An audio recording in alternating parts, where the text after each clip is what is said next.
The man you're about to meet, Jonathan Hayes, had everything: a nine-figure net worth, a private jet on permanent standby, and a wife whose quiet grace was the envy of their circle. But he traded that grace for the fleeting thrill of a new romance, leaving his wife, Maggie, alone in their cavernous mansion. He thought she would wait. He thought she would break. He was wrong. What Maggie did next wasn't just revenge. It was a reinvention that would echo from the salons of New York to the front page of every tabloid, forcing him to confront the hollow man he had become. The silence in the Hayes mansion was a physical presence, a weighted blanket woven from marble, glass, and cashmere. It absorbed sound, muffling the click of Maggie's heels on the gallery floor and the distant hum of the climate control system. It was the sound of immense wealth, the sound of insulation. From her position by the floor-to-ceiling windows overlooking a manicured, surgically precise garden, Maggie watched her husband pack. Jonathan moved through their cavernous bedroom with a practiced efficiency she knew intimately. The ritual was achingly familiar: the snap of the onyx cufflinks into the leather travel case, the precise fold of a linen shirt, the selection of watches from a velvet-lined drawer. He called them business trips. She knew they weren't. For years, she had played her part in the quiet charade, her endurance a silent testament to a promise she'd made when love felt less like a liability. They wouldn't fight. A scene was vulgar, and the Hayeses were never vulgar. This time, however, the air was different. The usual static of unspoken words had been replaced by a clean, sharp vacuum. He had stopped lying 2 days ago, not with a confession, but with an absence of effort. The flimsy excuses about a conference in Zurich or a merger in Singapore had simply ceased, leaving the truth to hang between them, stark and unadorned. Maggie traced the condensation on the cold glass with a fingertip. He was packing for an island she'd once bookmarked, a place of impossible blue water and white sand. He was packing for a woman whose name, Sophie, had been whispered at galas and charity luncheons for months. A woman who represented everything Maggie was not: loud, shimmering, and disposable.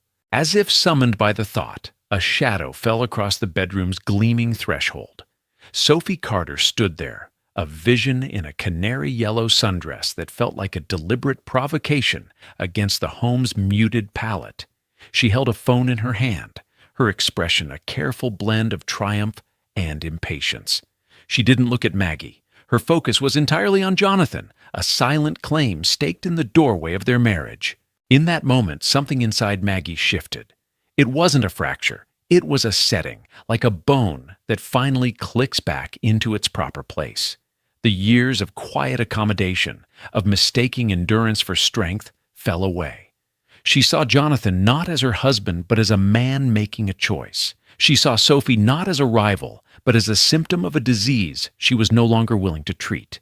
And she saw herself not as a victim, but as a woman with a choice of her own. Jonathan froze, his hand hovering over a silk tie. The color drained from his face as he looked from Sophie's blatant arrival to Maggie's unnerving stillness. This was the part where the screaming was supposed to begin, the recriminations, the tears. He was braced for the storm. But Maggie simply lowered her hand from the window. She turned, her gaze sweeping over him, over Sophie, and landing on the half-packed suitcase on the bed. Her voice, when it came, was not loud, but it cut through the opulent silence with the precision of a diamond.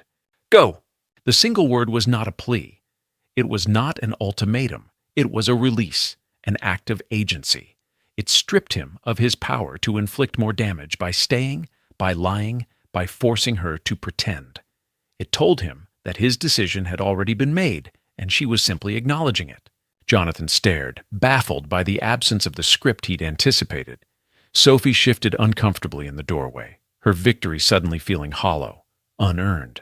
"Maggie, Jonathan started, the words dying in his throat. She gave a small, almost imperceptible shake of her head. There was nothing left to say. She walked out of the bedroom, her posture impossibly straight, and closed the door to her own suite at the opposite end of the hall. The click of the lock was the only sound. Behind the closed door, Maggie leaned her forehead against the cool, solid wood. She didn't cry. She took one deep, shuddering breath, and then another. Out in the hallway, she could hear the hurried, clumsy sounds of Jonathan closing his suitcase, the frantic whispers from Sophie. Two choices had just been made in that house. One was to leave, the other was to begin. And as the front door closed with a heavy final thud, Maggie knew that only one of those choices was visible to the world. The Gulfstream G650 ascended into the stratosphere with a whisper, slicing through the clouds and leaving the gray sprawl of New York behind. Inside, the cabin was a hermetically sealed pod of luxury: cream leather seats, burled walnut trim, and the gentle clink of ice in crystal glasses. Jonathan Hayes stared out the curved window at the endless expanse of blue, feeling nothing. The potent sense of freedom he'd anticipated, the exhilarating rush of a clean break, was conspicuously absent. Across from him, Sophie Carter was a whirlwind of curated joy. She snapped a photo of her champagne flute against the window, the curve of the earth a perfect backdrop. "Isn't this divine, Johnny?" she chirped, the nickname grating on his ears. "Freedom looks good on you." She chattered on about the resort, the private villa with its infinity pool, the Michelin-starred chef being flown in just for them. Each detail was a brightly colored bead on a string of perfect moments she was assembling for an invisible audience. He watched her frame a selfie, her smile brilliant and practiced, and a memory surfaced, unbidden. Maggie, on a commercial flight to see her parents in Ohio, her head resting on his shoulder, fast asleep, her face relaxed and unposed. The memory was so clear, so mundane, that it ached. He'd complained about the cramped seats then. He pushed the thought away. This was what he wanted. No complications, no silent disappointments, no weight of a shared history. He felt he was constantly failing. The resort was even more beautiful than the pictures. A crescent of pristine white sand cradled a turquoise bay. Their villa was a masterpiece of indoor-outdoor living, the scent of frangipani heavy in the air. Yet, as he stood on the deck, the perfect water of the infinity pool stretching out before him, the feeling of numbness persisted. The luxury was a sensory experience, but it wasn't touching him. It was like looking at a photograph of a beautiful meal when you have no appetite. That night, sleep eluded him. He lay beside Sophie, her breathing deep and even, and stared at the shadows of palm fronds dancing on the ceiling. He was free, he told himself again, the word a hollow echo in his mind. But his thoughts kept drifting back, not to their arguments, but to the small, unnoticed kindnesses he'd never properly acknowledged. The way Maggie would leave a copy of the Wall Street Journal on his bedside table, open to the marketplace section. The time she'd spent hours online tracking down a rare first edition for his father's birthday, never mentioning the effort. The quiet way she'd supported him through a brutal hostile takeover attempt, absorbing his stress without adding her own. He had mistaken her quiet strength for passivity, her loyalty for a lack of options. He rose and walked out to the pool deck. The moon cast a silver sheen on the water, so still it looked like glass. He'd expected this trip to feel like a deep, refreshing plunge, a cleansing of the past. Instead, he felt dry, brittle.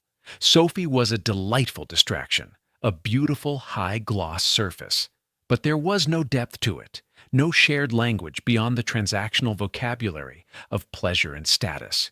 He realized with a jolt of clarity that was both terrifying and unwelcome, that he was profoundly lonely. The next day, Sophie suggested they go snorkeling. She emerged from the villa in a neon bikini, a waterproof camera in hand, ready to capture their adventure. As they swam through the warm, clear water, surrounded by vibrant coral and shimmering schools of fish, Jonathan felt a strange detachment. He was an observer in his own life. He saw Sophie point the camera at him, her smile wide for the lens, and he forced one in return. He looked at the perfect sun-drenched scene around him, a paradise by any definition, and understood that he had brought his own desolation with him. He had flown halfway around the world only to find that the emptiness he was running from wasn't in his house or his marriage. It was inside him, the pool, the ocean. No amount of perfect blue water could ever hope to refresh a man who was dying of thirst. 3 days after Jonathan left, Maggie Hayes walked into a small, exclusive boutique on Madison Avenue, a place she hadn't visited in years. The owner, a chic woman with an eagle eye for unspoken needs, greeted her warmly. "Maggie, it's been too long." Maggie offered a small smile. "I need a dress for a gala." The owner tilted her head. "All right, what's the occasion?" "The Children's Literacy Fund benefit." "I know the event," the woman said, her gaze kind but perceptive. "But that's not what I mean. Who are you dressing for? What do you want to feel like?" The question hung in the air, a departure from the usual inquiries about color or style. In the past, the answer would have been an extension of Jonathan's brand. Elegant, understated, appropriate. A supporting actress in the film of his life. Maggie thought for a moment, the silence in the shop a gentle, expectant thing, so different from the oppressive quiet of her home. "I want to feel visible," Maggie said, the word surprising her with its truth. "To myself." A slow, genuine smile spread across the owner's face. "I have just the thing." She returned not with the muted navies or tasteful charcoals Maggie usually favored, but with a gown of deep, midnight blue silk. It was deceptively simple in its cut, but it moved with a liquid grace. It wasn't loud, but it commanded attention. When Maggie stepped out of the dressing room, she didn't see Jonathan Hayes' wife in the mirror. She saw a woman she vaguely recognized, a woman she wanted to get to know. Her next stop was a salon she'd chosen at random from a magazine, a place with no history of her. "I'd like a change," she told the stylist, a young man with kind eyes and paint-splattered fingernails. He didn't suggest a radical transformation. Instead, he worked with the natural texture of her hair, cutting soft layers that framed her face and brought out a warmth she hadn't realized was there. It was an intentional act, not a performative one, a sharpening of the focus, not a change of the subject. That evening, her oldest friend, Elena, called. "Mags, are you going to the gala on Saturday? I know things are complicated, but I have a seat at my table if you want it." The yes was on her lips before she'd even consciously decided. "I'd love that," she said, her voice clear and steady. She accepted on her own terms as herself, not as a +1. When Saturday night arrived, Maggie stood before the mirror in the midnight blue gown. She applied a bold crimson lipstick, a color she hadn't worn since college. It felt like a promise. Arriving at the gala, she felt the familiar wave of anxiety, the sea of faces and the pressure of the city's elite. But for the first time, she didn't feel the need to shrink. She walked through the grand ballroom, her head held high, learning to inhabit the attention of the room without needing its approval. She found Elena's table, graciously accepting condolences from friends who had heard the whispers, her composure giving them nothing to feed on. She was mid-conversation when a man approached. He was tall, with silvering temples and a quiet elegance. "Forgive me for interrupting," he said, his voice a low, pleasant baritone. "I'm Adrian March. We've met a few times at these events, but I'm not sure you'd remember." Maggie did remember, a financier, known for his integrity and quiet philanthropy. "Of course, Mr. March. It's a pleasure to see you again." "Would you do me the honor of a dance, Miss Hayes?" he asked, his use of her name, not her husband's, a subtle mark of respect. On the dance floor, he was a perfect gentleman. He didn't pry or gossip. He asked her about the new exhibit at the Met, about a book of poetry he'd heard she enjoyed. His curiosity was genuine, his attention a calm, steady light. It wasn't an audition or an advance. It was simply a conversation. As the song ended, they were laughing at a shared observation, a moment of authentic, unforced joy. Across the room, a society photographer, tired of the usual pose shots, captured the instant. The flash was barely noticeable. The photo wasn't of Jonathan Hayes' wife on the arm of another man. It was of a woman named Maggie, her head thrown back in a genuine laugh, her eyes sparkling with a light that was entirely her own, a candid shot that captured not a scandal, but a beginning. The Caribbean sun was relentless, bleaching the color from the sky. Jonathan sat in the shade of a cabana, the humidity clinging to his skin, and doom scrolled. The link had arrived via text from Daniel Carter, a blunt, no-nonsense friend, and, ironically, Sophie's cousin. The message was simple. "You should see this. It was a link to a Vanity Fair online column. The headline read, "The Unexpected Glow-Up of Maggie Hayes." Beneath it was the photo from the gala. Maggie, mid-laugh, bathed in warm light, looking radiant, alive, and utterly indifferent to his absence. Adrian March was a handsome but secondary figure in the frame. The focus was entirely on her. The internet, with its swift and brutal judgment, had already written the story. The comments were a torrent of praise for Maggie. A queen! She's the upgrade! He did her a favor! And scathing contempt for him. He felt a cold, sickening lurch in his stomach. It wasn't just embarrassment, it was a profound sense of dislocation. He had been the protagonist of his own life for so long, he'd forgotten anyone else could be. "What is it?" Sophie asked, leaning over his shoulder, her sunglasses perched on her head. She scanned the screen, her lips tightening into a thin line. "It's bait, Johnny. A performance. She's trying to make you jealous." He shook his head, unable to look away from the photo. "No," he said, the word raspy. "That's not it. That's real." He knew Maggie. He knew her genuine laugh, the one that made the corners of her eyes crinkle. This wasn't a performance. This was the woman he had forgotten existed, the woman he had buried under the weight of his expectations and his neglect.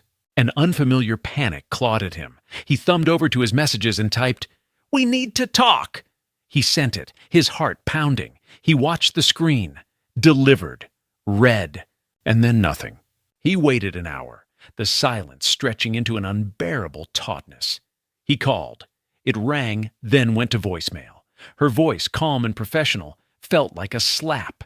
He texted again, more frantically this time. "Maggie, please, just answer the phone." Silence. Her indifference was a far more potent weapon than any anger she could have hurled at him. Anger would have meant he still mattered, that he still had the power to hurt her. This silence told him he was irrelevant. The next 2 days were a slow-motion torture. He checked his phone obsessively. Sophie's attempts to distract him with snorkeling, sailing, and sunset cocktails felt increasingly shrill and desperate. Her world of curated moments couldn't penetrate the fog of his anxiety. The paradise he'd chosen felt like a beautifully appointed prison cell. Finally, Sophie confronted him as he stood on their private deck, staring at his phone as if he could will a response into existence. "What is wrong with you?" she demanded, her voice sharp. "She's playing a game, and you're letting her win. We're in paradise, and you're moping over a woman who clearly wants to humiliate you." He turned to face her, the denial and justifications he'd been clinging to finally crumbling. "She's not trying to humiliate me," he said, a raw, unfamiliar honesty in his voice. "She's living her life, and I'm not in it." He looked at Sophie, at her perfect tan and her beautiful, angry face, and for the first time, he saw their entire affair for what it was, a cowardly escape. He hadn't been running to her. He had been running from the man he'd become in his marriage, a man who was lazy, entitled, and afraid of real intimacy. "I was a coward," he said, as much to himself as to her. The admission didn't fix anything, but it was the first true thing he had said in months. The anger drained from Sophie's face, replaced by a cold understanding. She had won the prize, only to discover it was hollow. A decision crystallized in Jonathan's mind, clear and absolute. This wasn't about winning Maggie back. He knew, with a certainty that chilled him to the bone, that he had likely forfeited that right forever. This was about something more fundamental. It was about facing the wreckage he had made. He turned and walked back into the villa, leaving Sophie standing alone on the deck. He pulled out his phone, his fingers moving with purpose. He wasn't calling Maggie. He was booking a flight home, not to reclaim his wife, but to finally face himself. Jonathan expected to return to a mausoleum. He pictured the grand, silent rooms of his home, dust motes dancing in the slivers of afternoon light, the air thick with the ghosts of his betrayal.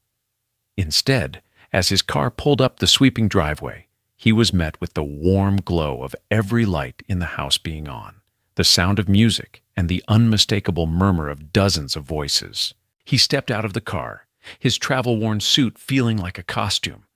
The front door was ajar. Inside, the house was alive.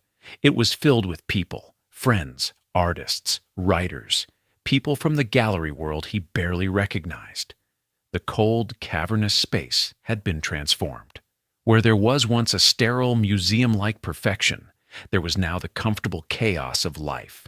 Wine glasses on the mantelpiece, coats slung over chairs, and the sound of genuine laughter echoing off the marble floors. And then he saw her. Maggie was standing in the center of the living room, holding a glass of red wine. She was wearing the midnight blue dress from the photograph, her lips painted the same bold red. She was listening intently to an elderly man, her head tilted, a small engaged smile on her face. She looked magnificent, not just beautiful, but powerful, centered in her own world, a world she had built in the ruins of theirs. He felt a surge of something so primal it knocked the air from his lungs, a jealousy so profound it felt like grief. He wasn't just losing a wife, he was witnessing the birth of a woman he never truly knew, and he was a stranger at the event. As if sensing his presence, she looked up. Their eyes met across the crowded room. Her smile didn't falter, but a cool, unreadable calm settled over her features. She gave a slight nod to the man she was speaking with and began to move toward him, a slow, deliberate path through her guests. The murmurs in the room quieted as people noticed him, the prodigal husband returning to a kingdom that no longer recognized his rule. The air crackled with tension. "Jonathan," she said, her voice even. It was not a greeting, it was a simple statement of fact. "Maggie," he breathed, his throat tight. "What is all this?" "I'm hosting a small get-together for the artists in a new exhibition I'm helping to curate," she explained, her tone polite as if speaking to a business acquaintance. The casual confidence of it, the sheer audacity of her reclaiming their shared space for her own purpose, stunned him. The old Jonathan, the one who left a week ago, would have asserted his authority. That impulse rose in him now, a desperate, reflexive grasp for control. "You're my wife," he said, the words sounding pathetic and possessive even to his own ears. Maggie's expression remained unchanged, but her eyes hardened almost imperceptibly. "You didn't seem to care about that when you left," she said, her voice low but carrying in the sudden quiet. A ripple of whispers went through the room. He felt the hot flush of public humiliation. He had come here to face himself, and his first act was to try and shame her in her own home. The realization of his folly was immediate and crushing. Can we talk?" he pleaded, his voice dropping. "Please, in private." She considered him for a long moment, her gaze unwavering. She was weighing her options, not his feelings. Finally, she gave a single, sharp nod. 10 minutes, on the balcony, after my guests have left." She turned and walked away without another word, melting back into the warmth and life of the party, leaving him standing alone in the cold entryway of a house that was no longer his home. Hours later, after the last guest had departed and the caterers had cleared the last glass, she met him on the balcony. The city lights glittered below, a galaxy of indifferent stars. "There is no us right now, Jonathan," she began before he could speak. "There is you and there is me. If you want there to ever be an us again, it will not be on your timeline, and it will not be a return to what we were. What we were is broken." He stood, stripped of all his usual defenses, and listened. "Here are my conditions," she continued, her voice devoid of emotion. "This is not a negotiation. First, you will end things with Sophie, cleanly, completely. Second, you will tell the truth, to our friends, to our families, to anyone who asks. No spin, no excuses. You will own what you did. And third, you will give me space. You will not call, you will not text, you will not show up unannounced. You will not rush me. You will wait, and you will work on yourself. And maybe, in time, I will be willing to talk about a new beginning. Or maybe I won't." She looked at him, her eyes searching his for the first time. "Do you understand?" He had arrived with a vague, desperate hope of winning her back. He left with a terrifyingly clear, impossibly difficult path forward, a path that offered no guarantees. He had no script, no leverage, nothing but the weight of her conditions. "Yes," he said, the word a surrender. "I understand." The phone call to Sophie was the easiest and hardest thing Jonathan had done in years. He sat in a sterile hotel room overlooking Central Park, the city's frantic energy a stark contrast to the quiet finality of his task. When she answered, her voice was wary. "It's over, Sophie," he said, no preamble, no softening of the blow. He followed Maggie's directive, cleanly, completely. "What I did to Maggie was inexcusable, and what I did to you was unfair. I used you as an escape, and for that, I am truly sorry. But this is finished." He didn't blame her. He didn't justify himself. He simply stated the truth. He listened to her brief clipped response, absorbed the click of the disconnected line, and felt not relief but the first bitter taste of accountability. It was a clean wound, and it was his to carry. The next step was harder. He drafted a public statement, not for the press, but as an email to their close circle of friends and family, the people whose lives their marriage had touched. His first draft was full of therapeutic jargon and self-serving phrases about journeys and growth. He deleted it. His second was a cold, legalistic apology. He deleted that too. He thought about Maggie's simple, powerful command: tell the truth. His final version was brutally short. "I am writing to you all because you deserve the truth from me. I was unfaithful to Maggie. My actions were a profound betrayal of her trust and our marriage. There is no excuse for my behavior. I have moved out of our home to give Maggie the space she needs and deserves. I am solely responsible for the breakdown of our marriage, and my only focus now is on doing the work to understand why I made such destructive choices." He hit send before he could lose his nerve. The act felt like stepping off a cliff. He wanted to fix things, to make a grand gesture, but Maggie's third condition, space, was a straitjacket on his impulsivity. How could he show her he was changing if he wasn't allowed to speak to her? He broke his own rule once, calling Elena. "Don't call Maggie," Elena had said, her voice sharp but not unkind. "But if you're serious, I'll ask you a question. How do you support someone's dream without hijacking it?" The question hung in the air. For years, Jonathan had funded Maggie's charitable interests, writing checks that were more about his ego and tax benefits than her passion. He had never once asked her what she actually needed. He started making inquiries quietly through lawyers and accountants. He learned that the gallery Maggie was curating for, a small independent space, was struggling with its lease. Through a shell corporation, he anonymously bought the building's debt and restructured the lease with terms so favorable the gallery would be secure for a decade. The gallery owner was told a philanthropic trust dedicated to the arts was responsible. Maggie would never know it was him. He learned that the children's literacy charity she championed was bottlenecked by poor logistics. He spent a week with his own company's operations team designing a new distribution and volunteer management system. He presented it to the charity's board as a pro bono consultation from a third-party firm. His name was never mentioned. He remembered her talking years ago about a dream she'd had in college, to open a small bookstore, a community hub for readings and conversations.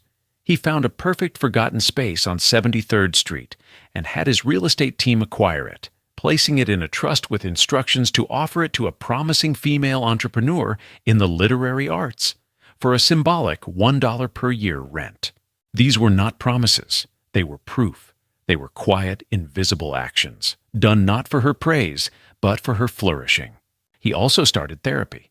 His first session was an exercise in deflection, blaming the pressures of his work, the staleness of his marriage. The therapist, a calm, observant woman, simply listened. "What did Maggie ask you about on the day you left?" she asked. He couldn't remember. "What was the last book she told you she was excited about?" He had no idea. What are her fears? Not the ones you assume she has, but the ones she's actually told you about. The silence in the room was his answer. The therapist gave him an assignment: to start a list. Things I never asked Maggie. He left the session feeling flayed open. That evening, in his empty hotel room, he opened a notebook and wrote the first line. The blank pages that followed were a terrifying testament to the depth of his failure. Meanwhile, Maggie, feeling the unexpected tailwind of secure leases and streamlined logistics, said yes to curating the gallery's inaugural show under the new arrangement. She called it First Drafts. The bookstore, named Second Story, opened on a crisp autumn evening. The space was warm and inviting, smelling of old paper and fresh coffee. Maggie, standing by the counter, felt a sense of ownership that was both thrilling and terrifying. Jonathan was there, not as a benefactor or a husband, but as a ghost at the feast. He'd arrived early, helped carry in boxes of books, and then blended into the back of the crowd, a silent observer. Maggie saw him, acknowledged his presence with a brief, neutral glance, and turned her attention back to her guests. His help was an ordinary act, and she let it be just that. A few weeks later was the opening of her gallery show, First Drafts. The centerpiece was an installation Maggie had created herself. It was titled, A Marriage, Annotated. Inside a large glass case, a symbol of their transparent but enclosed life, were mundane objects from their marriage.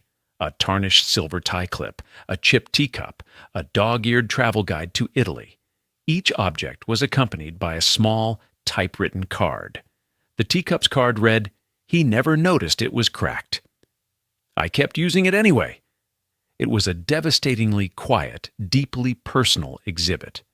Jonathan stood before it for a long time, reading every card, the hum of the gallery fading away, until it was just him and the evidence of his blindness. Their first real fight of this new era happened over a bookshelf at her apartment, a small place she'd rented to give them both a neutral territory.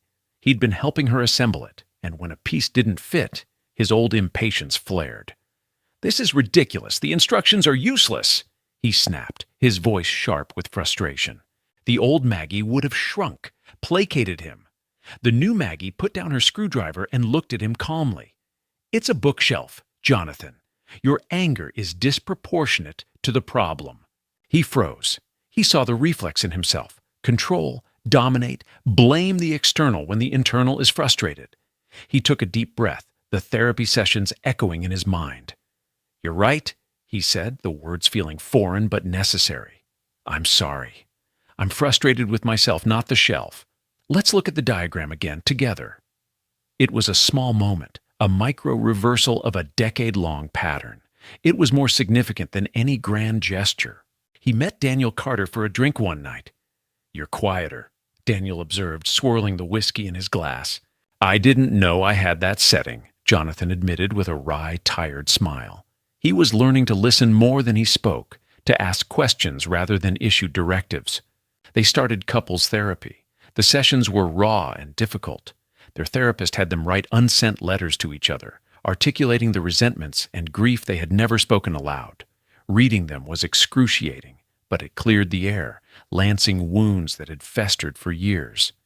After one particularly brutal session, they walked home in a shared, companionable silence. The space between them not empty, but restful. That night, they stood on the balcony of her new apartment. It was smaller than the one at the mansion, the view less spectacular, but it was hers. "I've been thinking," Maggie said, her voice soft in the cool night air, "about us." Jonathan's heart seized. He stayed silent, knowing this was her moment, not his. "If I agree to try this," she said, turning to face him, "it's a trial. It's on my terms. We continue with therapy, you continue with your work. You don't move in. We date. We get to know the people we are now, not the people we used to be." He looked at her, at the strength and resolve in her eyes, and felt a profound sense of gratitude that was entirely new to him.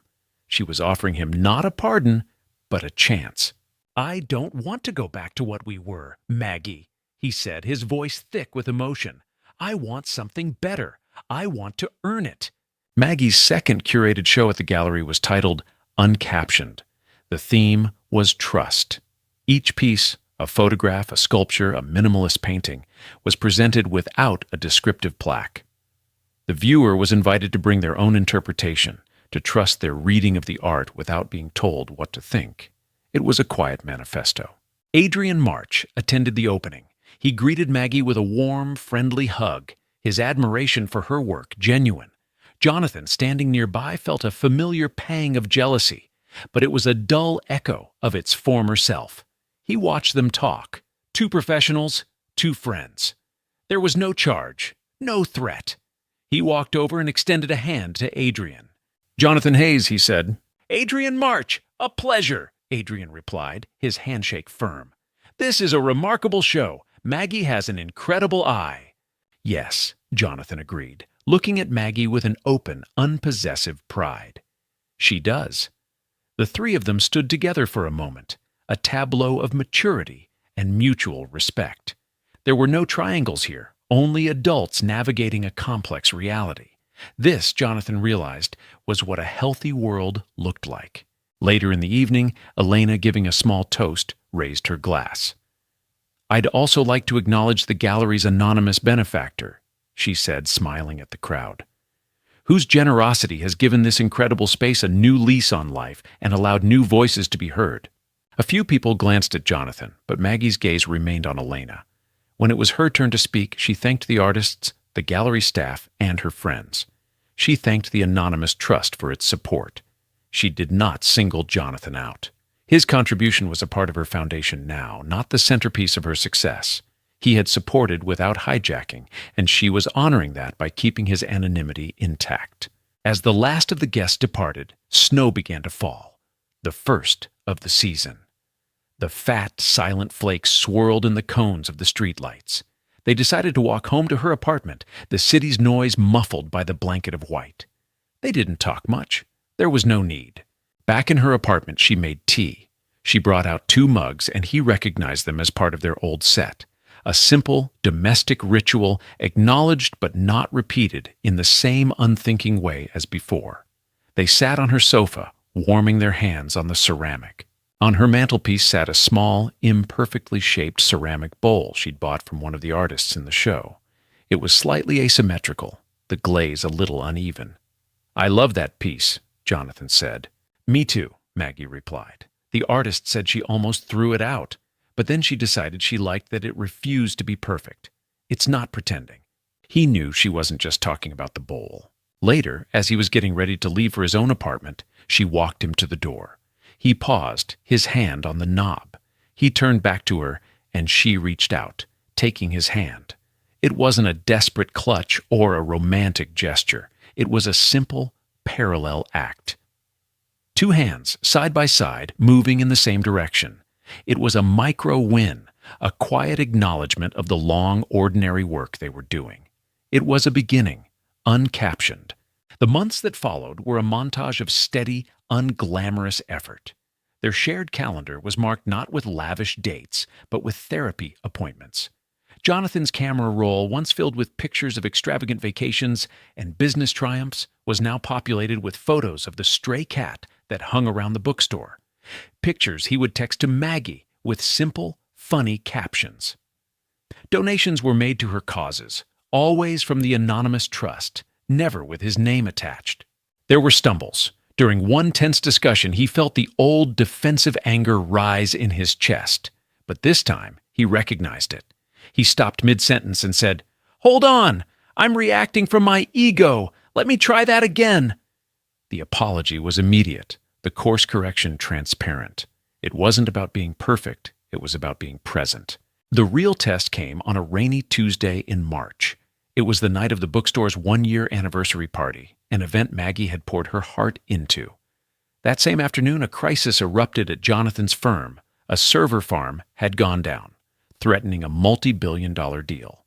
The old Jonathan would have seen no choice. He would have called Maggie, canceled brusquely, and immersed himself in the crisis, expecting her to understand that his work came first. The new Jonathan did something different. He called her immediately. "There's a major problem at work, and I have to deal with it," he said, his voice calm despite the stress. "But I know tonight is important to you. I am not going to miss it. My team is handling the immediate fallout. I'm going to be late, but I will be there. I'm so sorry." He communicated. He problem-solved. He didn't make her feel like an inconvenience. He arrived 2 hours late, looking exhausted, but present. He found her, kissed her forehead, and said, "I'm here. Tell me everything I missed." He had shown up, late but honest. A year after he had returned from the island, they found themselves on the balcony of her apartment again. The spring air was soft, carrying the scent of damp earth and new blossoms. "Do you regret it?" he asked quietly, his gaze on the city skyline. "Giving me another chance." Maggie was silent for a long time, watching the distant lights. "The woman I was a year ago would never have been able to," she said finally. And she would have been right. The man you were a year ago didn't deserve one. She turned to him, her expression thoughtful, not sentimental. I don't regret trying. But this isn't a destination, Jonathan. It's a choice we have to make every day. She smiled, a small, genuine smile. Ask me again in a year. He accepted her answer. He understood it. This wasn't a Hollywood ending where love conquers all. This was the acceptance of the unfinished, the reality of trying as a verb, not a slogan. Their healing wasn't a straight line, but a jagged upward path they were walking together, but separately. She leaned her head on his shoulder, a gesture of comfort, not possession. He didn't put his arm around her. He just stood with her, letting the moment be what it was. On the small table between them sat 2 teacups, set down at the same time. Beyond the railing, the city hummed with endless possibility, and for the first time in a very long time, the window was wide open. And there you have it. A story not about a perfect ending, but about the hard, messy, and ultimately hopeful work of a second chance. It's about choosing to reinvent yourself when the world expects you to break, and about a man learning that true strength isn't about control, but about accountability. If Maggie and Jonathan's journey resonated with you, if you believe in the power of choosing yourself and earning back trust, then please give this video a thumbs up. It tells us you want more stories like this. Don't forget to hit that subscribe button and ring the notification bell so you never miss a new video. And share this story with someone who needs to hear that it's never too late to start a new chapter. What if the perfect life was the perfect lie? Imagine a successful man, Richard Sterling, who seemingly has it all: a thriving career, immense wealth, and a beautiful, supportive wife. But beneath the surface, a secret affair promises a thrill that money can't buy. He takes his young mistress to the grand opening of the Serafina, the city's most exclusive 5-star hotel, for a weekend of decadence. But the biggest shock of his life isn't in his penthouse suite. It's standing in the lobby. Get ready for a story of betrayal, empowerment, and a twist you won't see coming. Richard Sterling believed he was the architect of his own universe. At 42, he commanded a portfolio of commercial real estate that reshaped skylines, and his name was a currency of its own in the high-stakes world of finance. His life was a meticulously curated collection of successes: the tailored Italian suits that draped his athletic frame, the Patek Philippe watch that gleamed on his wrist, and the sprawling glass-walled penthouse with its panoramic views of the city that he had, in his own way, conquered. His wife, Isabella, was the centerpiece of his domestic collection. They had met in college, a whirlwind of library dates and shared dreams. She had been brilliant, with a fire in her eyes and a passion for art history that he found captivating. Over 18 years of marriage, that fire had softened into a gentle, supportive glow. She managed their homes, organized the charity galas that burnished his public image, and provided a serene, predictable sanctuary from his cutthroat world. He loved her, of course. He loved her the way one loves a beautiful, priceless artifact, with appreciation and a certain possessive pride, but without the need to examine its depths too closely. Predictability, he had decided, was the bedrock of a stable life, but it was a dreadful bore for the soul. And so there was Sophia.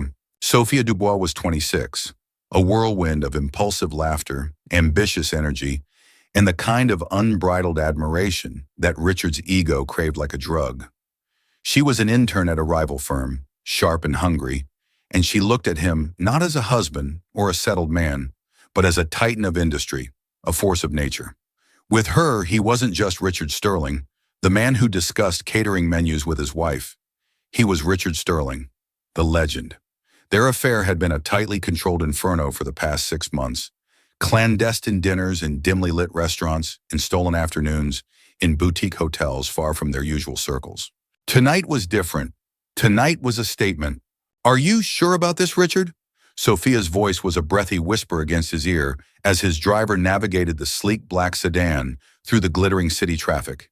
She was wearing a crimson dress that clung to her like a second skin, a stark, vibrant contrast to Isabella's elegant palette of creams and navies. "I've never been more sure of anything," he murmured, his hand resting possessively on her thigh. "The Serafina is my latest acquisition's crown jewel. I own the land it's built on. Think of it as a private tour. This wasn't entirely true.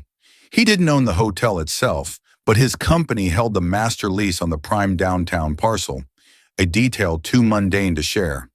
What mattered was the proximity to power, the feeling of ownership. The hotel, formerly the stodgy Grand Astoria, had been gutted and reborn over 2 years, shrouded in scaffolding and mystery. It was reopening tonight under new management, rebranded as the Serafina, and whispered to be the new benchmark for global luxury. He had secured a reservation for the Celestial Suite under a discreet pseudonym, Mr. Blackwood, a little game that Sophia found thrilling. The car pulled up to a facade of gleaming white marble and polished brass. A legion of valets in crisp, dark uniforms moved with balletic precision. The air buzzed with the energy of the city's elite stepping out of Rolls-Royces and Bentleys. "It's breathtaking," Sophia breathed, her eyes wide.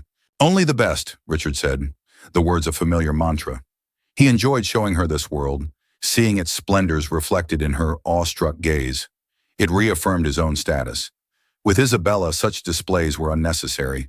She was accustomed to luxury, taking it as a given. Sophia's excitement was a mirror to his own success. He guided her through the grand revolving doors, his hand firmly in the small of her back. The lobby was a cathedral of modern opulence.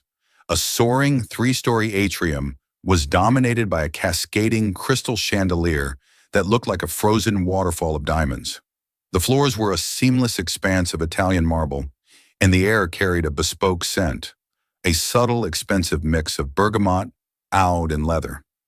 The low hum of conversation from the city's most powerful people filled the vast space. Richard strode toward the check-in desk, a long marble monolith manned by staff in impeccably tailored uniforms. He felt a surge of adrenaline, a delicious cocktail of power and transgression. Here he was in the open, with his mistress on his arm, at the most anticipated opening of the year. He was untouchable. "Good evening," he said, his voice smooth and commanding. "I have a reservation. The name is Blackwood." The young woman at the reception desk, whose name tag read Chloe, smiled politely, but her fingers faltered for a moment on the keyboard. She typed, then frowned. "One moment, Mr. Blackwood." She discreetly picked up a phone, her voice a low murmur. Richard's brow furrowed with impatience. A delay? Here? He was about to make a sharp remark when a man in a perfectly cut manager's suit hurried over, his expression a tight mask of anxiety. "Mr. Blackwood, my apologies for the delay. We are just finalizing some details for your suite." The manager, a man named Peters, was visibly flustered. "Finalizing? I booked the Celestial Suite weeks ago. I expected to be ready," Richard said, his tone turning icy. "Of course, sir, it is. It's just that the owner is conducting a final inspection of the VIP floors this evening and wishes to personally welcome our inaugural guests." Richard felt a flicker of annoyance, but also a pang of professional curiosity. The new ownership was a closely guarded secret. Rumor had it that some foreign conglomerate or reclusive billionaire had bought the property. He might even know them. "Fine," Richard clipped, wanting to get this over with. "Where is this owner, then?" Peter swallowed, his gaze darting nervously past Richard's shoulder toward the grand, sweeping staircase. "She is on her way down now, sir." Richard turned, a bored, expectant look on his face. He imagined some stern, older European woman in cooter or a flashy tech billionaire in designer sneakers. He adjusted his tie, his arm tightening around Sophia, ready to deploy the charm that had closed 1,000 deals. A hush fell over a nearby section of the lobby. Staff members straightened their posture, their faces a mixture of reverence and fear. The click of heels on marble, sharp and resolute, echoed in the atrium. A woman appeared at the top of the grand staircase. She was silhouetted for a moment against the light from the mezzanine lounge.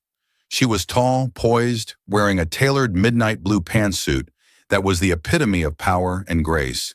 Her dark hair, which Richard was used to seeing in a soft, elegant chignon, was cut in a sharp, modern bob that framed her face. As she descended, the light caught her features, the determined line of her jaw, the calm, unreadable expression in her eyes, the confident set of her shoulders. Richard's blood ran cold. The universe he had so carefully constructed tilted, spun, and then shattered into a million pieces. Sophia's fingers dug into his arm, her voice a confused whisper. Richard? Who is that? She's beautiful. Richard couldn't breathe. He couldn't think. His entire world had been reduced to the sound of those clicking heels on the marble floor. The woman reached the bottom of the staircase. The hotel manager, Peters, rushed to her side. "Madam Sterling," he said, his voice filled with deference, "everything is in order." She gave a slight, almost imperceptible nod, her gaze sweeping the lobby with an owner's authority. Her eyes, cool and distant, finally landed on him. They passed over Sophia without a flicker of interest before meeting his. There was no shock, no pain, no anger. There was only the serene, chilling calm of a complete stranger. "Richard," Isabella said, her voice clear and steady, echoing in the sudden, deafening silence of his mind. "Fancy seeing you here." The world for Richard Sterling had always been a predictable chessboard. He was the king, and every other person was a piece to be moved, anticipated, and controlled. But in that single frozen moment, as Isabella stood at the foot of the grand staircase, the board had been flipped. He wasn't the king. He wasn't even a player. He was just a pawn, knocked aside in a game he never knew was being played. Isabella's name, spoken by the manager, Madam Sterling, reverberated in the cavernous lobby.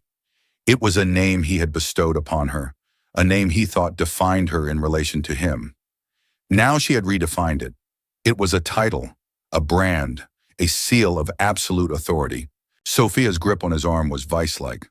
"Sterling? Did he say Sterling? Richard, what is going on? Is that your wife?" Her voice was a high-pitched, frantic whisper, the thrill of the illicit evening curdling into pure panic. Richard couldn't form a word. His throat was tight, his mind a maelstrom of denial and confusion. This was impossible. Isabella managed menus and charities. She bought art at auctions and arranged flowers in their penthouse. She didn't buy and relaunch five-star hotels. She didn't stand in a lobby full of the city's most influential people and command them with a quiet, steely gaze. The Isabella he knew would have been horrified by this scene. She would have crumpled, cried, or created a scene. This woman was a stranger wearing his wife's face. Isabella took 2 deliberate steps forward. Her eyes, which he once thought he could read like a book, were now shuttered windows, hiding a world of secrets. "Mr. Peters," she said, her voice never rising, yet cutting through the ambient noise. "Is there a problem with Mr. Blackwood's check-in?" The way she said Mr. Blackwood was a masterpiece of subtle mockery, a silken dagger that twisted in Richard's gut. "No, Madam Sterling," the manager stammered. "We were just welcoming him." "I see," Isabella said. Her gaze flickered over Richard again, a clinical, detached assessment. "Well, please ensure our guest receives the full Serafina experience. We wouldn't want his stay to be anything less than memorable." Every word was a perfectly polished stone, hurled with devastating accuracy. The double meaning hung in the air, thick and suffocating. A few people nearby who had recognized both Richard and Isabella began to whisper, their eyes wide with the delicious, unfolding drama. Richard could feel their stares like physical blows. The architect of universes was now the star of a sordid public spectacle. He finally found his voice, a raw, strangled sound. "Isabella, what is this?" She gave him a small, pitying smile. It was the kind of smile one might give a child who had just asked a painfully naive question. "This," she said, gesturing gracefully to the opulent lobby around them, "is my hotel. Welcome to the Serafina." She then turned her back on him, a gesture of dismissal so complete it was like a slap in the face. "Peters, walk with me. I want to review the reservation numbers for the restaurant's second seating." As she and the manager walked away, their conversation a low, professional murmur, it was as if a spell had broken. The lobby's ambient hum returned, but now it was laced with Richard's name. He could hear it in fragments, in hushed tones from behind raised hands and champagne flutes. Sophia pulled at his arm, her face pale with shock and fury. "Richard, did you know? Was this some kind of sick game?" "No, of course not. I had no idea," he hissed, grabbing her elbow and steering her away from the check-in desk, away from the prying eyes. His mind was racing, trying to process the impossible. Where did she get the money? How did she keep a secret of this magnitude? The 2 years the hotel was under renovation, his long business trips to Asia, the late nights at the office. It all flashed through his mind, recontextualized. He had seen it as neglect of their marriage, She had clearly seen it as an opportunity. "We're leaving," he said, his voice a harsh rasp. "Leaving, but the suite, the weekend." Sophia protested, a hint of desperation in her voice. The fantasy she had bought into, the powerful man sweeping her into a world of glamour, was dissolving before her eyes. "The weekend is over," Richard snapped, his composure shredded. He practically dragged her back towards the revolving doors, past the curious, judging faces. The humiliation was a physical burn, creeping up his neck. He, who prided himself on control, had been rendered utterly powerless. He had walked into a trap of his own making, laid by the one person in the world he thought he had completely figured out. Outside, the cool night air did nothing to quench the fire in his veins. The valet, seeing them exit so abruptly, looked confused. "Get the car," Richard barked, the sound raw and unfamiliar in his own ears. The ride away from the Serafina was a cocoon of suffocating silence. Sophia sat pressed against her door, as far from him as possible, her arms crossed tightly. The crimson of her dress now seemed garish and cheap. The spell was broken for him, too. She wasn't an exciting escape. She was evidence. She was a co-conspirator in a crime for which he was now the sole person on trial. He dropped her at her apartment building with a curt, "I'll call you." He wouldn't. He knew it, and by the cold look she gave him, she knew it too. The affair, which had felt so potent and significant an hour ago, now seemed like a foolish, juvenile mistake with catastrophic consequences. Alone in the back of the car, Richard pulled out his phone. He scrolled to Isabella's name. "My wife," the contact read, a label that now felt like a bitter irony. He pressed the call button. It rang once, twice, 3 times, then went to her voicemail. Her voice, the familiar warm tone she used for her messages, was a ghost from another life. "Hi, you've reached Isabella. Please leave a message."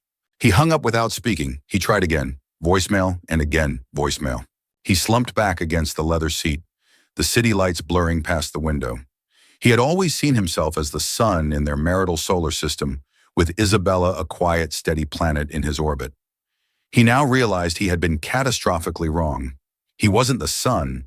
He hadn't even been in the same galaxy.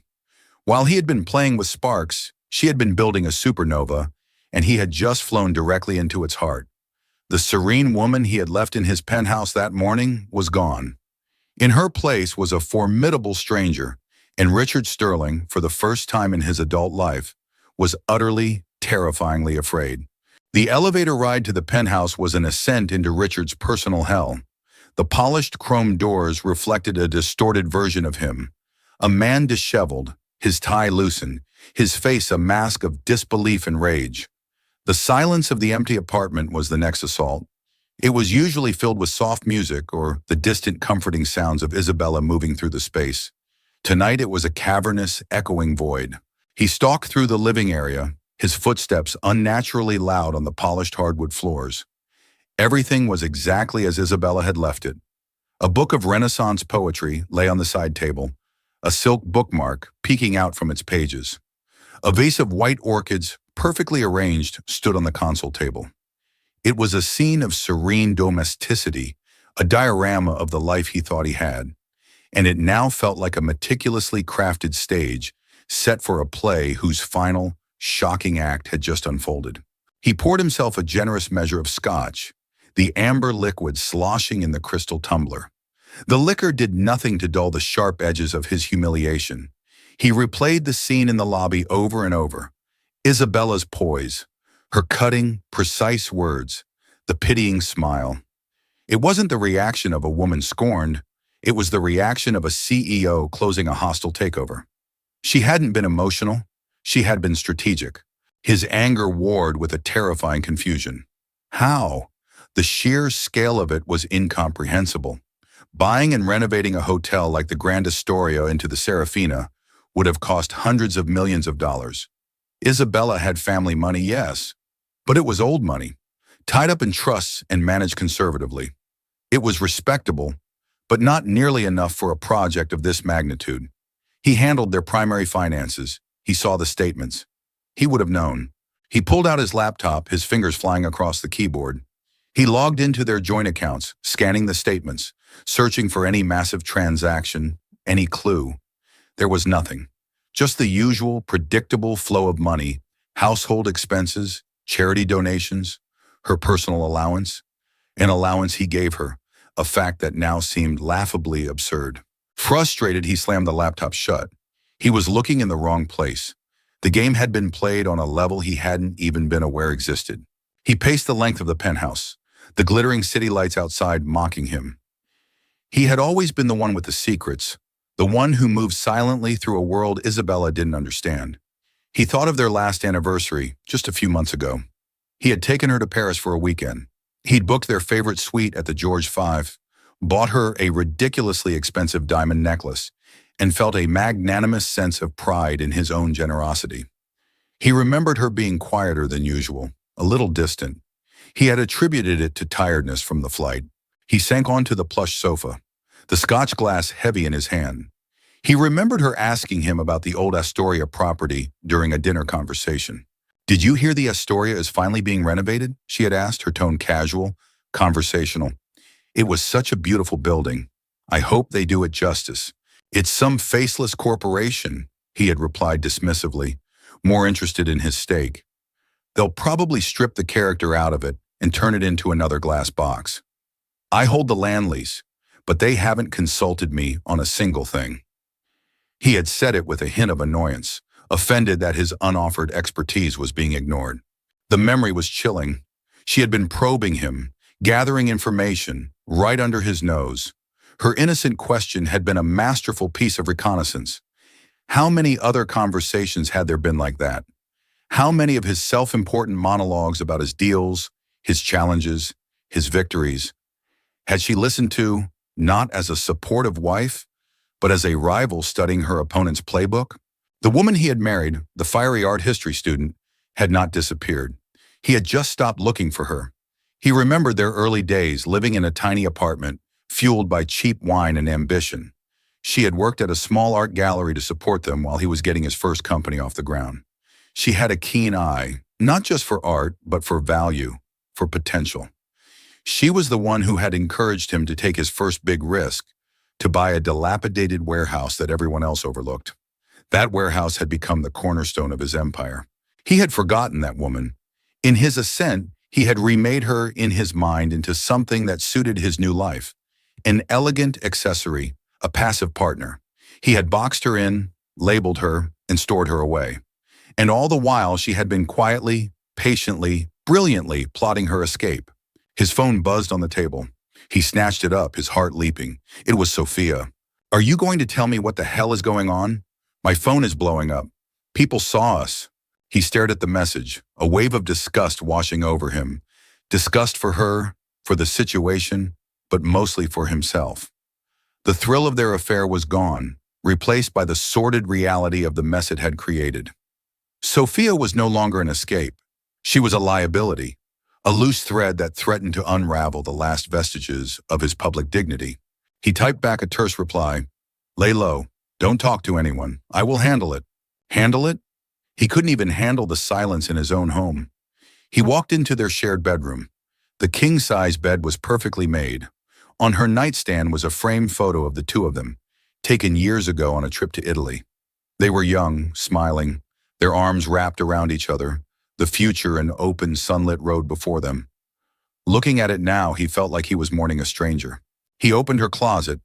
It was a walk-in space the size of a small boutique, filled with designer clothes, shoes, and handbags, all meticulously organized. It was the wardrobe of the woman he thought he knew. But as he ran his hand over the silk of a blouse, he realized this was just another part of the set. The real Isabella, the one who wore power suits and commanded boardrooms, lived somewhere else entirely. This closet, this room, this entire penthouse.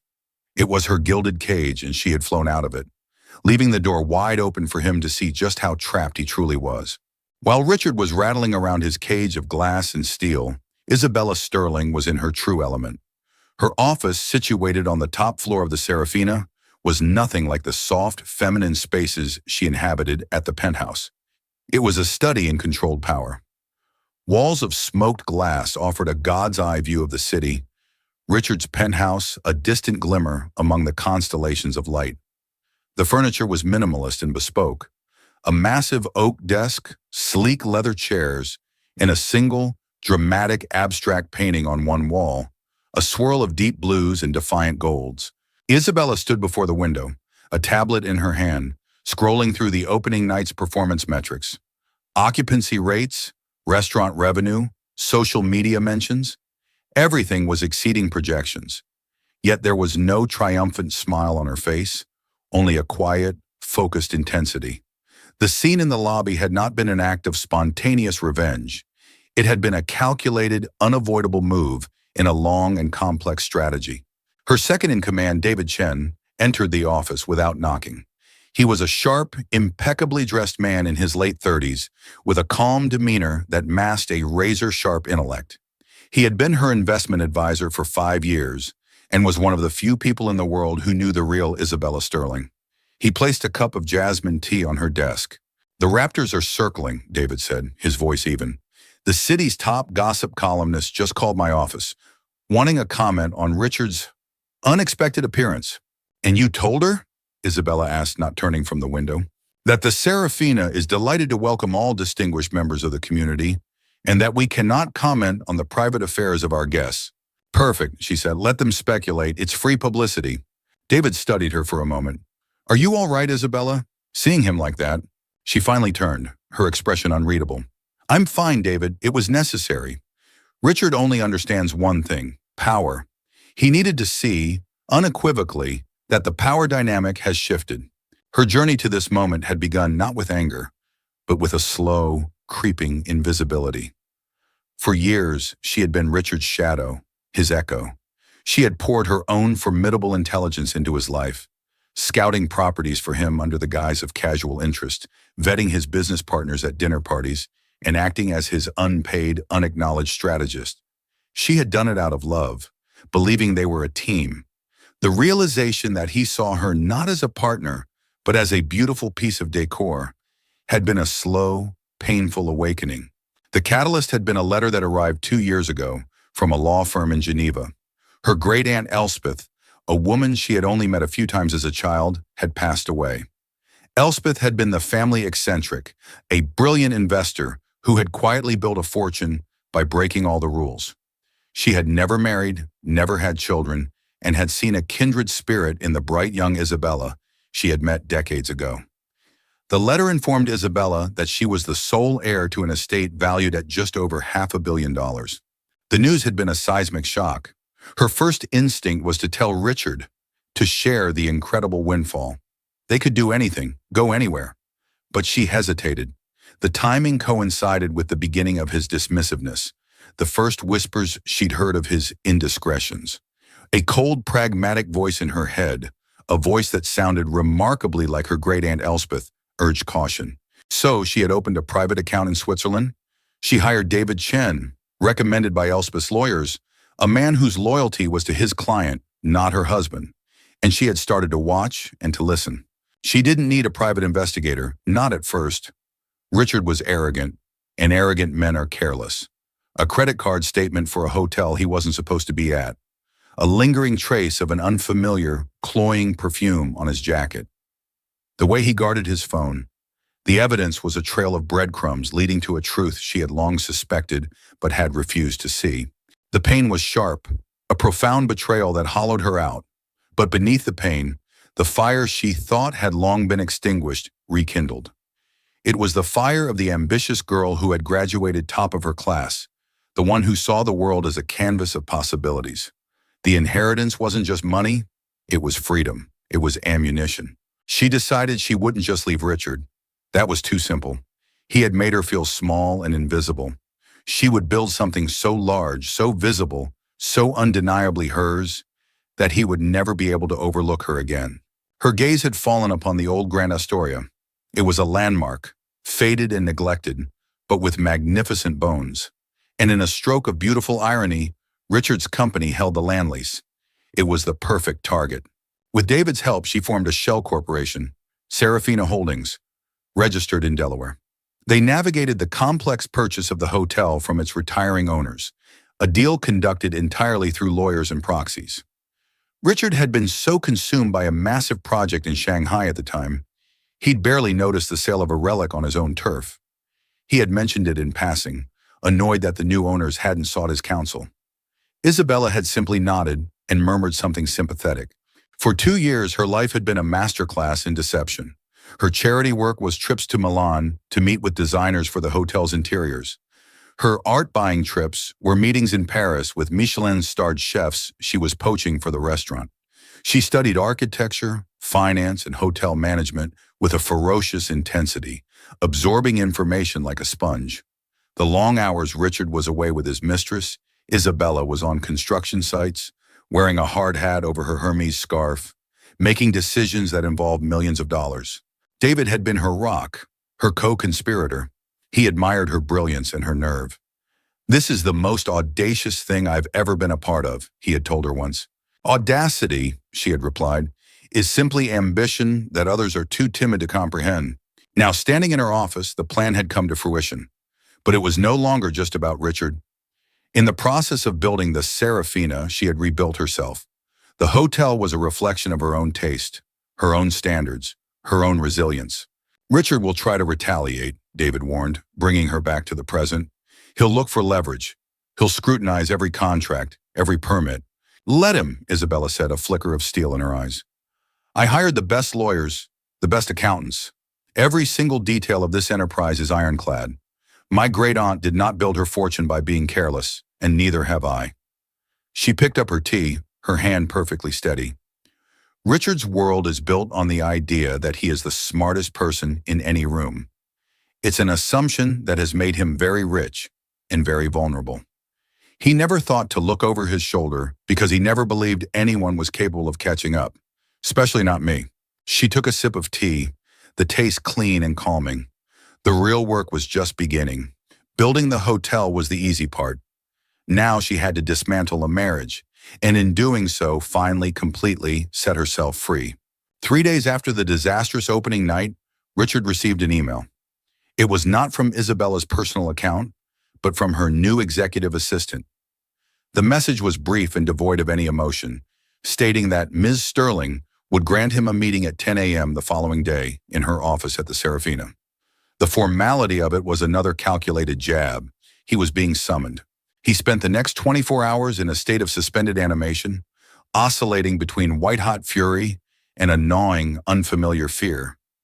He had his own team of lawyers digging into Isabella's activities, searching for the source of her funds, for any weakness, any loophole he could exploit. They came back with nothing. Her corporate structure was a fortress, her financing opaque and sourced offshore, utterly beyond his reach. She had learned from the best. She had learned from him, and then surpassed him. He dressed for the meeting like he was going into battle, choosing his most formidable suit, a dark charcoal gray that made him look imposing. But as he rode the private elevator up to her office, he felt a profound sense of unease. He was walking onto her territory, playing by her rules. The entire hotel was a monument to her triumph and his failure. Isabella's assistant, a polished young woman who looked at him with cool indifference, showed him into the office. Isabella was not seated behind her massive desk in a power pose as he had expected.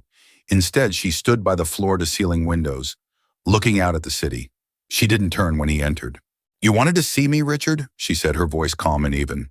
"Don't play games, Isabella," he snarled, the anger finally boiling over. "What do you want? Is this about money? Revenge? What's your price?" She turned slowly, a look of genuine disappointment on her face. "You still think this is a transaction. After all this, you still see the world as a balance sheet." She walked over to her desk but remained standing, her posture radiating a calm authority that infuriated him. "This isn't about a price, Richard. It's about a correction." On the desk between them lay a thick leather-bound folder. She gestured toward it. "Sit down." He remained standing, crossing his arms. "I'm fine right here." Isabella simply raised an eyebrow, her patience clearly finite. "Sit down." The command was soft, but laced with steel. Defeated, he sank into one of the leather chairs. It was lower than he expected, forcing him to look up at her. Another subtle, masterful power play. "I had a choice," she began, her voice measured, almost academic. "When I discovered your extracurricular activities," she said the words with clinical precision. I could have played the part you assigned me, the weeping, betrayed wife. We could have had a messy public divorce. It would have been dreadfully tedious and undignified for us both. She paused, letting the words hang in the air. But that would have been your story, your narrative. I decided I was more interested in writing my own. She opened the folder on the desk. Richard saw neat tabs, financial statements, and photographs. His blood ran cold. For the past 18 months, she continued, I've had a private investigator documenting your life, not out of morbid curiosity, but for the sake of clarity. Here, she slid a photograph across the desk. It was of him and Sophia, laughing at a secluded table in a restaurant. The photo was dated. And here, another photo, this time of them entering a boutique hotel. And this, a bank statement with a highlighted charge for a jewelry store he'd visited, buying a gift that wasn't for his wife. He stared at the evidence of his deceit, laid out so clinically. It wasn't just the affair, it was the pattern, the sheer volume of lies. The infidelity clause in our prenuptial agreement is quite specific, Isabella said, her tone conversational. It entitles me to a significantly larger portion of the marital assets. Assets which, my forensic accountants have discovered, you have been rather creatively hiding in various offshore accounts to lower your tax burden. An interesting, if illegal, strategy. Richard felt the floor drop out from beneath him.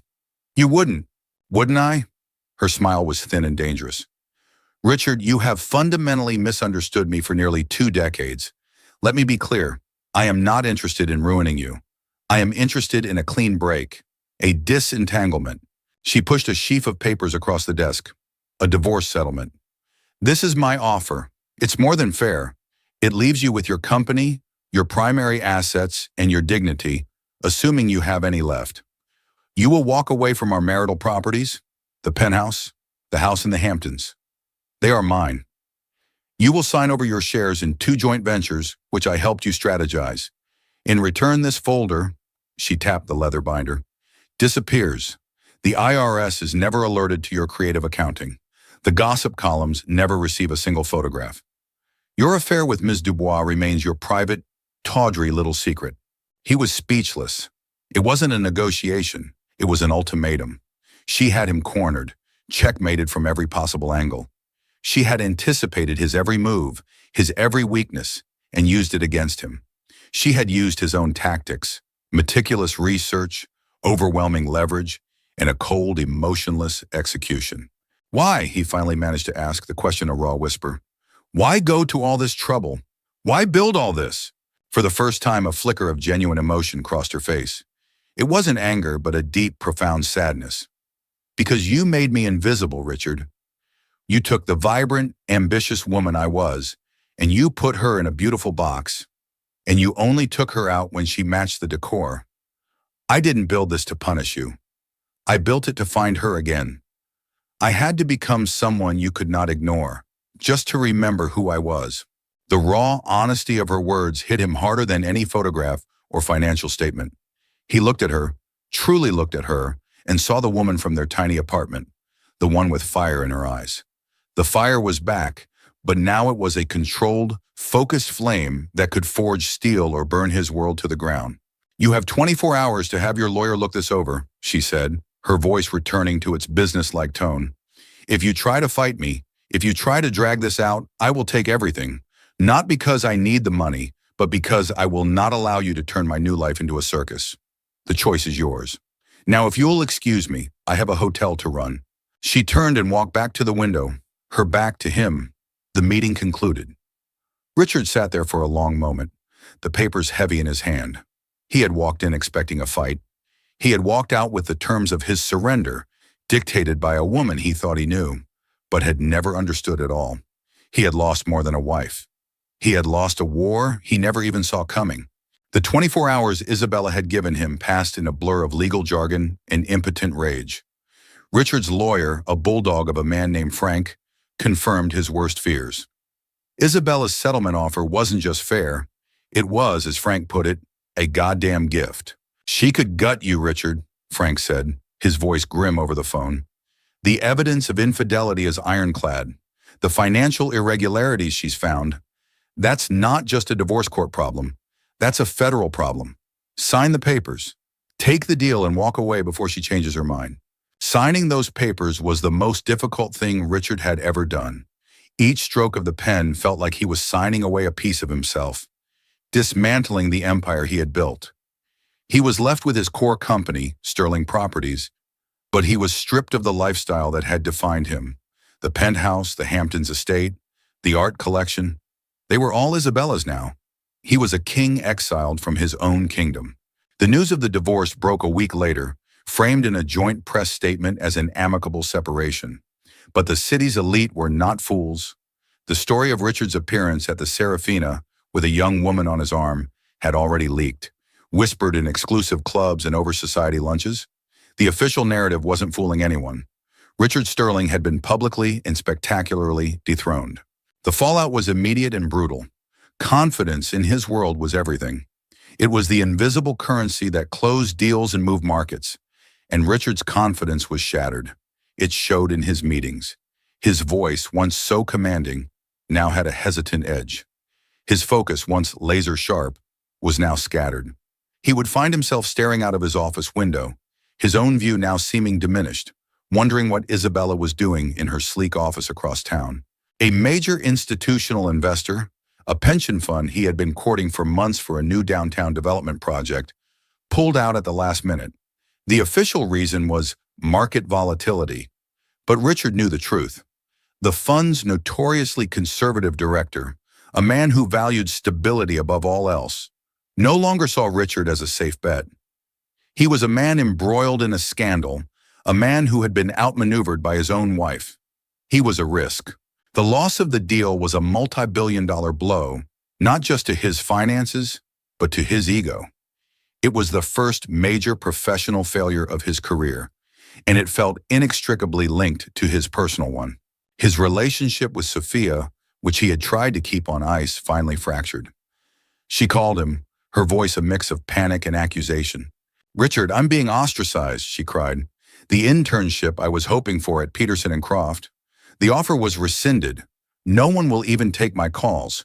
You said you would handle this." "There's nothing to handle, Sophia," Richard said, his voice weary. "It's over." "Over? Just like that?" she scoffed, her fear turning to anger. "You drag me into your mess, parade me around like a trophy, and when it all blows up, you just cut me loose? I thought what we had was real." Richard laughed, a harsh, bitter sound. "Real? Sophia, we were a fantasy. You were attracted to my power, my success. You were my escape from a life I found boring.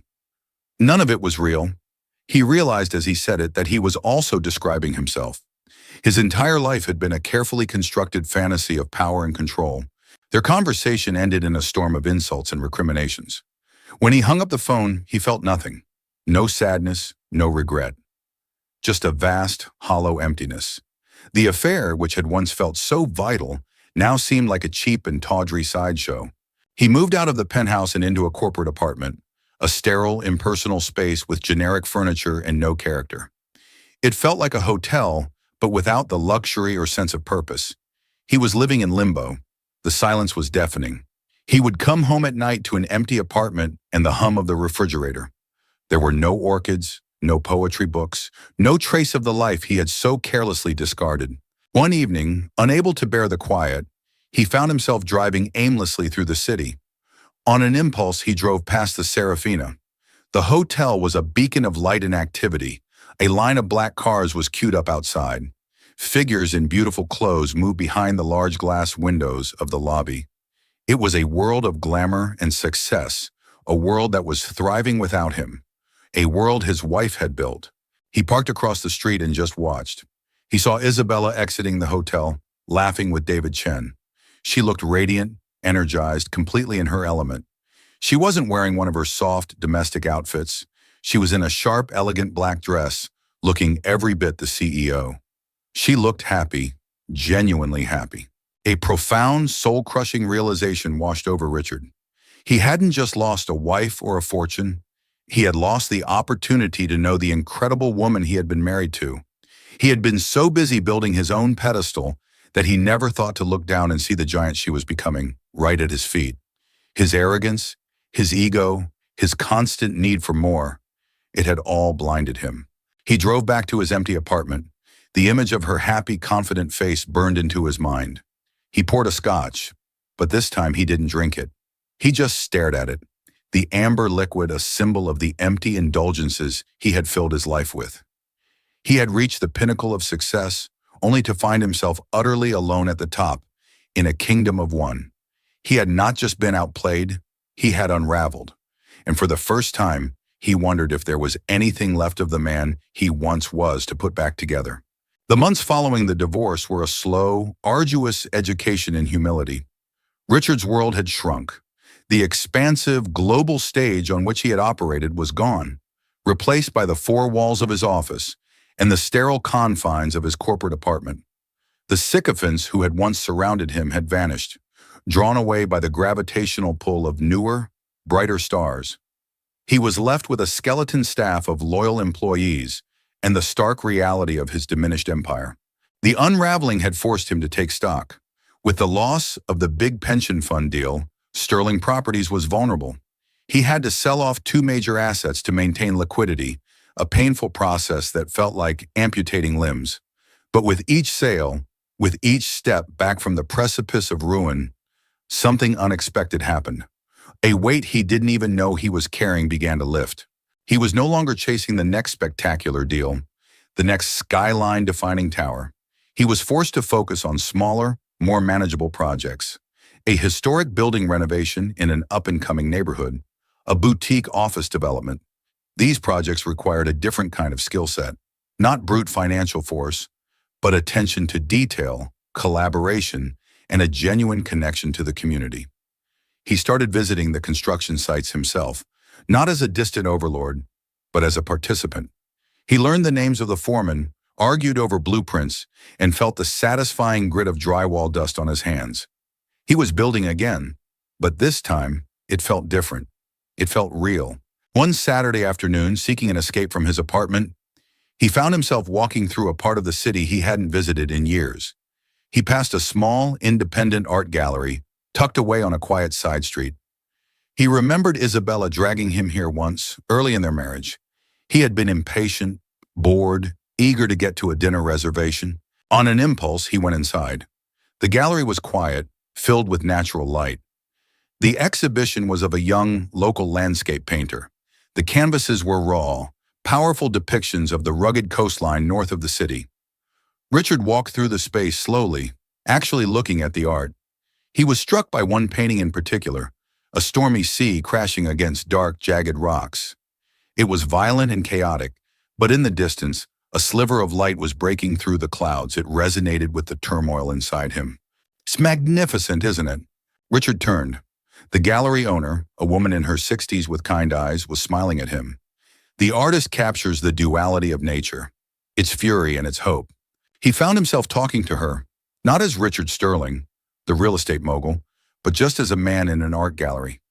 He talked about the painting, about what it evoked in him. The conversation was simple, genuine, and utterly devoid of the posturing and ego that had defined his social interactions for years. He left the gallery feeling a sense of peace he hadn't experienced in a long time. He started seeking out these small moments of authenticity. He reconnected with his younger brother, a university professor whom he had always condescended to for his lack of financial ambition. They met for coffee, and for the first time, Richard actually listened, asking about his brother's research, his students, his life. He was discovering the richness of a world that existed outside of balance sheets and stock tickers. One evening, he attended a charity gala for the city's Arts Council. It was the kind of event he used to dominate, but now he felt like an outsider. He was nursing a drink in a quiet corner when he saw her. Isabella was across the room, the center of a circle of admirers. She was an honoree that night, being recognized for her revitalization of the downtown arts scene.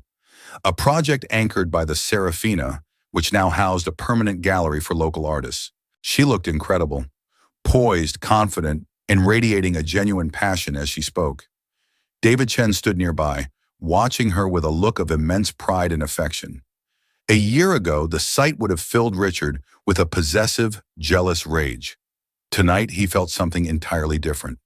It was a profound, aching sense of admiration. He was proud of her. He was proud of the woman she had become, the woman she had probably always been. He knew he couldn't stay. His presence was a ghost from a past she had rightfully moved on from. As he was slipping out, she happened to turn, and their eyes met across the crowded room. For a brief second, the noise and people faded away. He gave her a small, almost imperceptible nod, a gesture of respect, of acknowledgement. To his surprise, she returned it, a subtle inclination of her head. There was no animosity in her eyes, no pity, just a quiet, mutual recognition. Back in his apartment, Richard sat down and did something he hadn't done in 20 years. He wrote a letter, not an email or a text, but a handwritten letter on simple, plain stationery. Isabella, I saw you tonight at the gala. You were magnificent. The work you are doing for the city, for the arts, is incredible. The Serafina is a triumph, and it is entirely yours. There are no words to properly apologize for the man I was. My arrogance blinded me to everything that truly mattered, most of all, to you. I see that now. I see the incredible woman I was married to, and I am filled with a profound sense of regret for the years I wasted, unable to appreciate her. I don't write this asking for forgiveness. I know I don't deserve it. I write this simply to acknowledge the truth. You were right to do what you did. You have built something beautiful, and in the wreckage of the life I built, I am trying to learn how to do the same on a much smaller and, I hope, more honest scale. I wish you nothing but a lifetime of happiness. You have earned it. Sincerely, Richard. He sealed the envelope, feeling as though he had finally closed a chapter. It wasn't a plea for reconciliation. It was a declaration of his own surrender, not to her, but to the truth. He was finally learning that humility wasn't about weakness. It was about the strength to see the world in oneself with clear eyes. Another year passed. The city continued its relentless rhythm of change, and so did the lives of those within it. The Serafina Hotel, under Isabella's leadership, became more than just a bastion of luxury. It became a cultural landmark. Its restaurants earned Michelin stars, its gallery launched the careers of promising artists, and its ballroom hosted the city's most important philanthropic events. Isabella Sterling was no longer seen as Richard Sterling's ex-wife. Richard Sterling was now occasionally referred to as Isabella Sterling's ex-husband. Richard, for his part, had found a quiet and unexpected equilibrium. Sterling Properties was smaller, leaner, but more resilient. He had cultivated a reputation for thoughtful, quality renovations, rather than audacious, ego-driven megaprojects. He had sold the soulless corporate apartment and bought a modest but elegant brownstone on a tree-lined street, a home with character and history. He filled it not with expensive art bought for its investment value, but with pieces he genuinely loved, including the stormy seascape from the little gallery. His life was no longer about relentless expansion, but about quiet contentment. He had fewer acquaintances, but the friendships he did have were genuine. The void inside him, once filled with the need for validation and admiration, was now occupied by a sense of self-respect he had earned, not acquired. He never received a reply to his letter, and he hadn't expected one. The letter had been for him a final act of letting go. He followed Isabella's success in the business journals, a distant, respectful observer of the empire she continued to build. He heard through the grapevine that her relationship with David Chen had blossomed into a quiet, steadfast romance, and the news brought him not a pang of jealousy, but a sense of rightness. She deserved a partner who saw her for who she was. Their paths finally crossed on a crisp autumn afternoon. Richard was having lunch at a small cafe, sitting at an outdoor table, reviewing a set of blueprints. The cafe was known for its quiet atmosphere, a haven from the city's frantic pace. He heard a familiar voice, calm and clear, ordering a tea. He looked up, and there she was. Isabella stood at the counter dressed in a simple but elegant cashmere sweater and slacks. She looked relaxed, her hair slightly tousled by the breeze. She was alone. She turned from the counter, and her eyes met his. The moment stretched, silent and uncertain. The old Richard would have been filled with anxiety, ego, or regret. The new Richard simply felt a calm sense of recognition, like seeing a landmark from a country you once called home. She gave a small, hesitant smile and walked over to his table. "Richard, I didn't expect to see you here. Isabella, he said, his own smile unforced and genuine. He gestured to the empty chair opposite him. Please join me if you have a moment. She paused, then nodded, setting her cup of tea on the table and sitting down. For a moment, they simply sat in a silence that was surprisingly comfortable, not awkward. I heard about the Miller building renovation, she said, breaking the silence. What you did with that property was brilliant. You preserved its soul. He was taken aback by the compliment. Thank you. That means a lot coming from you. He looked at her, the woman who had once been his wife, now a respected peer. And the Serafina, it's more than a hotel. It's a masterpiece. You did more than do it justice. You gave it a new life. I received your letter, she said softly, her gaze direct. Thank you for writing it. It was a graceful way to close the book. It was the truth, he said simply. They talked for nearly an hour. Not about the past, not about their marriage or the divorce. They talked about architecture, about the changing face of the city, about art, about business. It was the kind of conversation they might have had 20 years ago in their tiny apartment, full of ideas and mutual respect. He saw the brilliant, passionate woman he had first fallen in love with, and he realized with a pang that she had been there all along. As she prepared to leave, she paused. You seem well, Richard. You seem content. I am, he admitted, and was surprised by how true the words were. It turns out that having everything you want and having everything you need are two very different things. It took me a long time to learn that. It's a lesson worth learning, she said with a gentle smile. She stood up, gathering her things. Goodbye, Richard. Goodbye, Isabella.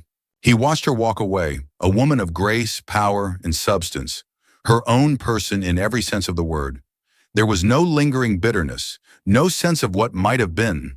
There was only a serene acceptance of what was. Their story had not been a romance that failed, but a complex, painful catalyst that had forced them both onto the paths they were meant to walk. She had built an empire of glass and steel, and in doing so, had taught him how to build a life out of the rubble of his own. Their connection was no longer one of love or marriage, but of a shared, transformative history. And in that quiet, sunlit afternoon, Richard Sterling finally understood that true wealth was not in owning the world, but in finding your authentic place within it. From the ashes of deceit, both Richard and Isabella discovered something more valuable than wealth, their authentic selves. His downfall became the foundation for his humility and growth, while her quiet rebellion blossomed into an empire built on her own terms. Their story is a powerful reminder that sometimes our lives have to be completely dismantled before we can rebuild them into what they were always meant to be, proving that the greatest success is living a life true to oneself. If their dramatic story of transformation, resilience, and connection moved you, please hit that like button and share it with someone who loves a story of epic personal growth. What did you think of Isabella's ultimate power move?